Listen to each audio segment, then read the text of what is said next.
Hi pals and welcome to a new video. Today I'm going to be doing the Worth Every Page book tag. This is a book tag all about big books over 800 pages. I was tagged by Shelley Swearingen, whose channel I love. If you watched my last video, my summer book haul, you'll know that I've just been in the mood at the moment for longer books, so this has come at the absolute perfect time. I have my iced coffee, although I did just put one shot of coffee in because I am trying to be good. Right, let's head to our first book. The first one is Bleak House by friend of this channel, Charles Dickens. This is definitely a mammoth book, just shy of 1,000 pages. It's one of my favourite by Dickens, and as an aside, it has one of the best openings, if not the best openings, of any novel published in English. That's quite a big statement, and I am, now I've said it, thinking about the opening of Rebecca and Pride and Prejudice, but it's definitely one of the best. I'm in a Dickens phase right now. In June, I finished Our Mutual Friend, also a mammoth, coming in, I think, at also around 900 pages. I haven't spoken about Bleak House that much on the channel because I read it before I started BookTube, so I wanted to use this as a chance to go into one of my favourites. Summarising the plot to a Dickens novel is, I've realised, very hard, especially for his sprawling novels. Like every Dickens novel, this has the plot, the subplots have plots, it has twists, it has turns, it has reveals. Stripped down to the bare bones, this is a novel about a lawsuit, Jarndyce v Jarndyce, which has reached the Court of Chancery, the High Court in England. This lawsuit is focused on a disputed will, and the story follows characters who are involved or affected by it. It follows the main wards of Jarndyce v Jarndyce, Richard Carstone, Ada Clare's companion Esther, who is also a narrator in the novel, and their guardian, a Mr. Jarndyce, who lives at Bleak House. This is unusual for Dickens as it has a dual narrator, Esther, and then kind of a third person narrator. I quite like that, but what I will say about Bleak House is I do think it's worth every page.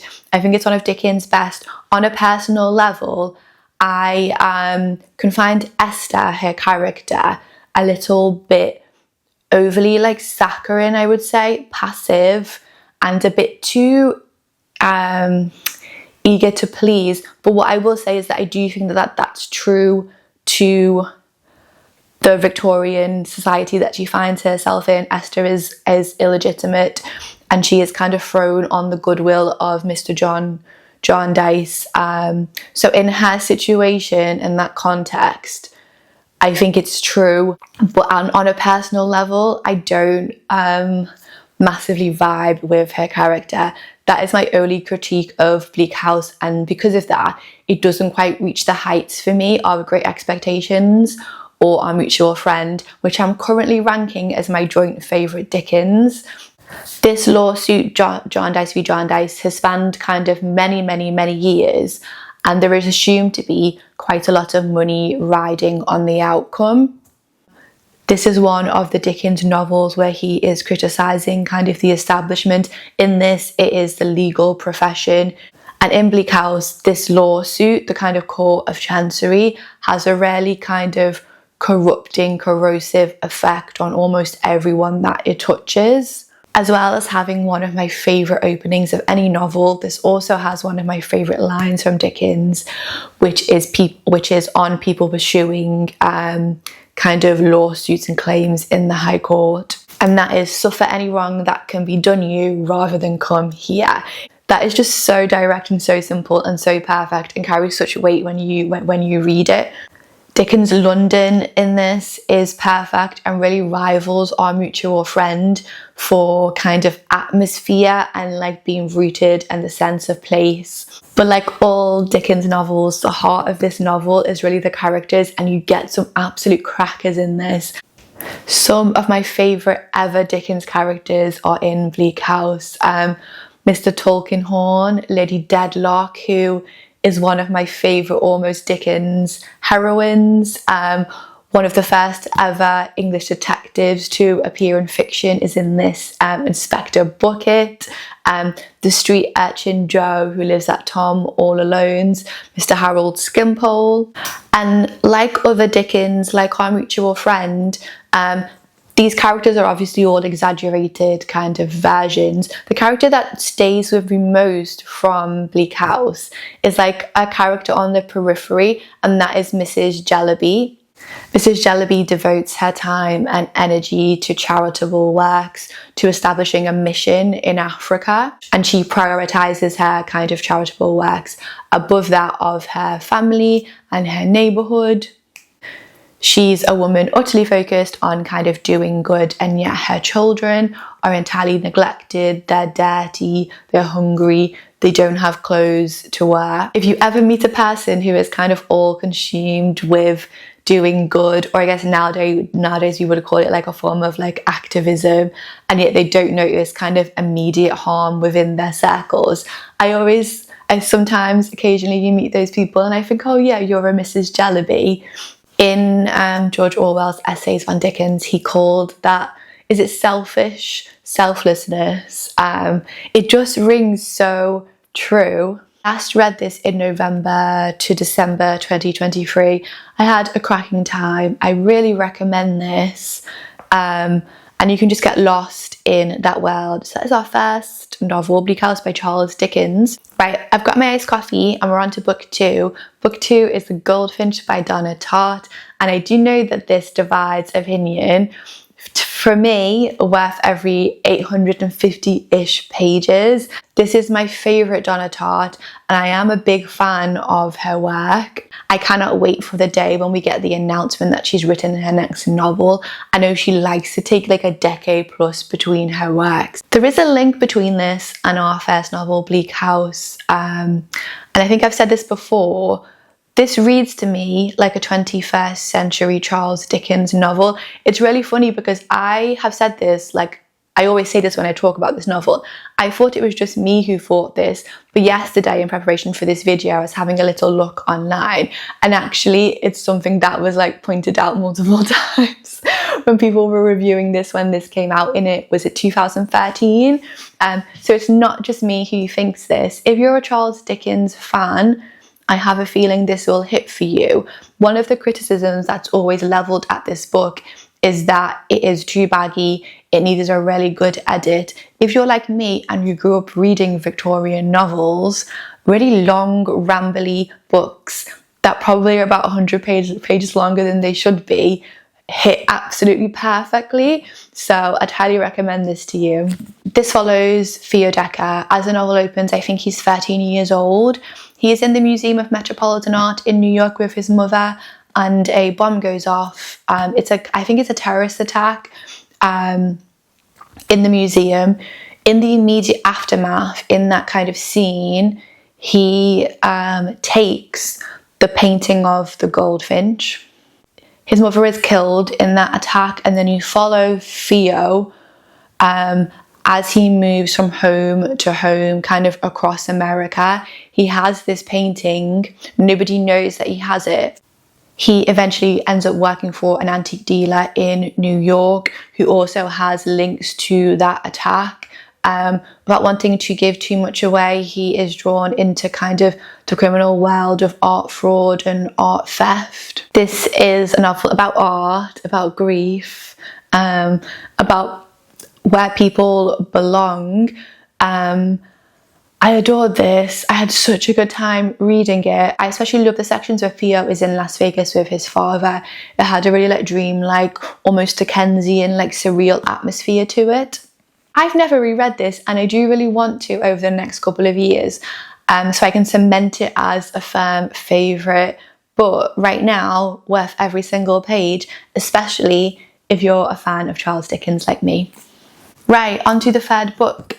which is definitely a mammoth, I think around 900 pages, and that is The Mirror and the Light by Hilary Mantel. This is the third in her Thomas Cromwell series, and the reward for reading Wolf Hall and Bring Up the Bodies, which are also fantastic novels. I don't know if Wolf Hall is over 800 pages. Bring Up the Bodies definitely isn't. So I've included this one here. This series, these 3 novels, are some of my favourite books ever, and I think the best historical fiction novels ever written, which is quite a big statement, but I do stand by that.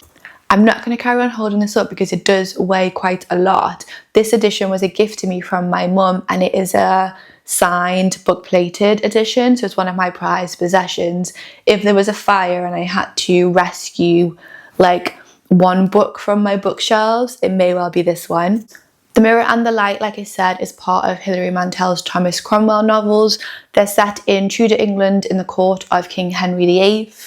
They kind of follow the rise of Thomas Cromwell. He is the son of a blacksmith at the beginning of Wolf Hall, and he ends up as a kind of statesman, an advisor and a lawyer to Henry VIII.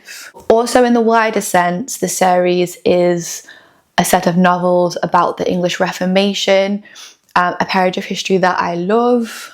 One of the things that is most interesting about this series, and definitely about the first book in the series, Wolf Hall, is that prior to Wolf Hall coming out in 2009, is that historical fiction wasn't taken as seriously and didn't get the same kind of accolades as literary fiction. Prior to 2009, it was very much like Philippa Gregory's Other Bowling Girl. They were kind of seen as like a little bit trashy. Wolf Hall and Hilary Mantel changed all of that. They're historical fiction, but they read like literary fiction. The Mirror and the Light, like I said, is the 3rd book in the series, so I am recommending the whole series to you, but trust me, you would have such a good time if you haven't read them already. Not going to worry about spoilers with this series. If you're in the UK, you'll know from your history lessons the exact plot to these novels. At the end of Bring Up the Bodies, Anne Boleyn is executed, and The Mirror and the Light follows on from there. You'll also know that it's really interesting because Thomas Cromwell, generally, I would say that the common kind of perception of him is that he is like Rasputin-esque. He is very kind of cutthroat, which he is in these novels, but he's also the hero of these novels and quite a sympathetic figure. I always find conversations about which contemporary novels will end up as classics. I love kind of trying to figure that out. This series, particularly kind of Wolf Hall, if they don't end up as classics, I will like eat my hat. I'm absolutely certain that in 100, 200 years, people will still be reading these novels. What's amazing about these as well, and especially about The Mirror and the Light, is the sheer level of kind of research and then detail that's included in the novels. Tiny little things like if they're having a banquet, each and every dish and the ingredients in each and every dish. Again, one of the criticisms that's sometimes leveled at this, I remember listening to a review on Radio 4 of this when it came out, is that it has too much in it and could have used a kind of more thorough edit. But again, that isn't my experience at all with this. I love all of that detail and all of that richness. The dialogue in this feels very true to the time period. The characters are so vivid in this as well. The real trick to The Mirror and the Light is that it really cultivates this sense of like suspense. You're very much in the moment. It came out in 2020 during the first lockdown in the UK. I've rarely, especially as an adult, been so excited for a novel, even though I knew exactly what was going to happen. And it is because she cultivates this like sense of suspense, whereas I feel like in some historical novels, especially ones that are kind of focused in on major events, there is this sense of like inevitability for you as a reader and then also for the characters in the novel, but Hilary Mantel is just too talented for that. I'm a big fan of historical fiction. It's one of my favourite genres, but I do feel like over the last 5 years especially, it has kind of like lost its way a little bit as a genre. When I read historical fiction published, 10 years ago, in the 90s, in the early noughties, versus historical fiction being published now, I do feel like there is a little bit of a gap in quality. Not always, because there are some historical novelists that I love, like Andrew Miller, but very often novelists are scared, I think, to fully embrace the time period, which Hilary Mantel absolutely isn't. So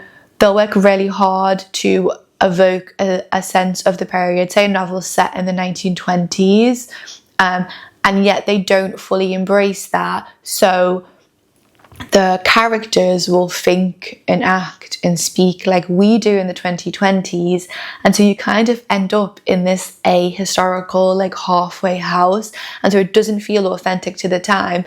Hilary Mantel is far too accomplished and too intelligent for that. One of the things that I love about The Mirror and the Light and about the Thomas Cromwell novels is that Hilary Mantel assumes a level of, like, intelligence from her readers. She's not here to explain to you or to pander to you. She assumes you have the intelligence, the knowledge and the understanding to kind of go with her, and your job as a reader is to do that. Whenever a novelist does that, they give respect to their readers, it always kind of gets me on side. I haven't read, and I would love to read, A Place of Greater Safety, which is a French Revolution novel. So they're the 3 books that I think are worth every page. I also wanted to run through 3 mammoth big books I have on my bookshelves that I really want to get to hold myself accountable. The first is The Eighth Life by, I'm about to butcher her name, even though I did check before I started recording this video. The Eighth Life by Nino, Haratischwili. That's a terrible pronunciation. This is a work of translated fiction, translated from German by Charlotte Collins and Ruth Martin. It's a mammoth book. My edition is like a larger trade paperback one, I think.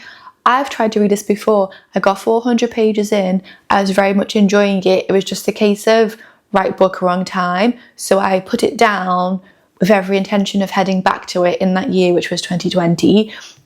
Blink of an eye, 5 years later, and I still haven't gone back to it. I bought this in Berlin. I brought it back in my carry-on suitcase. It weighs an absolute ton.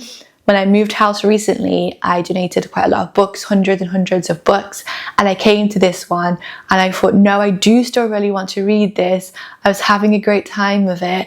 I'm going to pack this and I will get to it in the next year or so.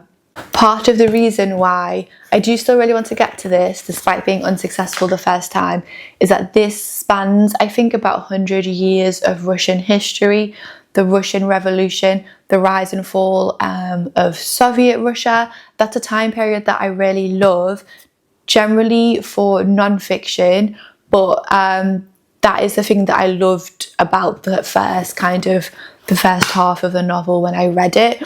This is a family saga. I think it follows maybe 5 or 6 generations of the same Georgian family. In that first generation, there is a master kind of chocolatier. The detail in this is fantastic. The translation of this is so good. So I find your translated fiction, and I think that this is a me thing, is that usually with translated fiction, there are some exceptions, like, for example, the Elena Ferrante novels or like classics translations. Usually something is lost along the way for me and they can fall flat. I think the translation in this, from what I can remember, is really good. This would make a fantastic read over Christmas, over like December into January. That might be an idea, actually. Right, our next book is Waverley by Sir Walter Scott. This edition falls just short of 700 pages, but I'm going to class it as a mammoth and maybe cheat a little bit. This is essentially like the first historical novel, I think, written by Sir Walter Scott in 1814, and it follows the Jacobite Rising of 1745. I hope I've got that right. The Jacobite Rising, they wanted to restore the House of Stuart to the English throne.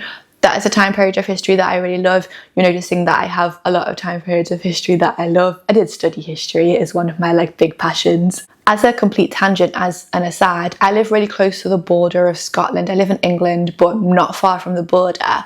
My local church, in the churchyard, there are people buried who were part of that uprising. They're buried in the graveyard. It's very cool, very cool.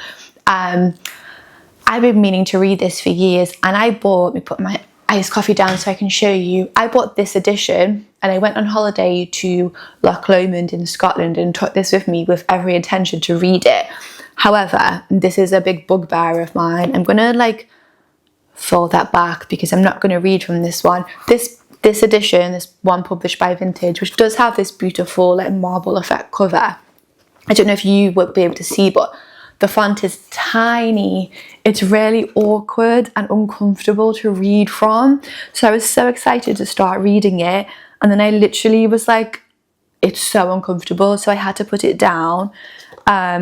It's also just like a weird size. I've recently got this on my Kobo. In September, it's my birthday, and one of the things I want to do in a little bit of time that I have off work is go up to Abbotsford, which is the home of Sir Walter Scott. It's his kind of like Gothic revival castle mansion that he built. I really want to read this in and around that time, so like in September, because I know I'll just feel really inspired to pick it up. So yeah, I really want to get to this. Certainly a lengthy classic and one that I've had on my TBR for quite a while. Okay, The Last Mammoth, you will all be able to tell what it is from the cover, and it is Jonathan Strange and Mr. Norrell by Susanna Clarke. I made the absolute rookie error with this one of watching the TV adaptation that was on in like 2015 before reading the book, so I've intentionally held off reading this for quite a long period of time. Since then, I've read Piranesi, which I absolutely loved. I also last year in autumn got the audiobook of this before realising that actually it's not the right format to kind of read this novel in, so I returned to that audiobook. This is like alternative history meets fantasy, and it's about kind of the revival of English magic. It's set during the 19th century, during the Napoleonic Wars. And the catchphrase for this video is, that's a time period of history that I really love. But it is a time period of history I'm fascinated by, and I've touched on it like so many times this year. It's becoming like a theme. I think enough time has passed for me to come to this with a fresh pair of eyes. And also, to be honest, I really want to watch the TV series because I think it's brilliant. And it's just like, it reminds me of like January, Christmas is gone, just like the period drama on a Sunday night vibes. I really want to watch the TV show, but first off, I do want to get to this. I think this will be around 900 pages as well. Also, this is set, I think, quite a lot in York, and I love York as a city, and I go to York for quite a lot for work, so I'm attached to it. I'm quite fond of it. That is my third one. I do have more longer books than that, but those are some ones I haven't really spoken about before. Right, that is it for today's video. If you've read any of these, I'd love to hear from you. If you have any recommendations, I love reading your comments as always. It makes my day to hear from everybody. Some big books that I can't wait to get to. I'm in a really big book phase at the minute, like I said earlier on. I'm really trying to cut back on my like news consumption, and like have like boundaries for like online in terms of kind of like social media, etc. So this is a great place to like funnel my like time into. And I will see you all in a video very soon. Bye now.